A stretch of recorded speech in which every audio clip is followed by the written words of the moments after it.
aussitôt arrivés, aussitôt embarqués et conduits vers leur pays sont les sujets burundais qui étaient en situation d'irrégularité sur le sol congolais en provenance de la ville de Goma dans le Nord Kivu voisin. Bukavu constituait un transit selon le vice-gouverneur de Sud Kivu qui tenait à mettre en application la mesure du gouverneur Théo Ngwabidje. La nouvelle de ce sujet burundais est tombée comme une pluie à Bukavu.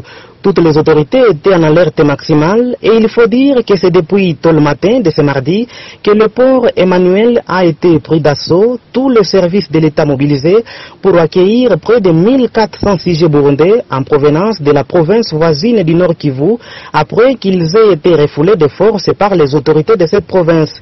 Aussitôt arrivés à Bukavu, ils ont été embarqués dans une vingtaine de camions.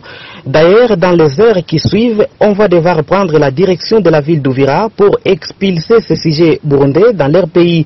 Le vice-gouverneur du Sud Kivu, Marc Malago Kachekere, qui a supervisé l'opération d'embarquement, a souligné que le gouvernement provincial du Sud Kivu, que dirige Théo Ngwabidje Kassi, a jugé utile de retourner ces citoyens burundais à la frontière congolo-burundaise pour poursuivre les modalités de leur rapatriement vers leur patrie.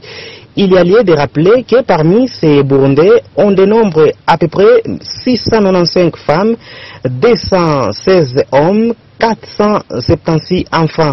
Pour rappel, c'est depuis plus de 3 mois qu'un afflux de sujets burundais est observé dans la ville de Goma et le territoire de Nyiragongo. Depuis la ville de Bukavu, Joseph Amani, Télé 50.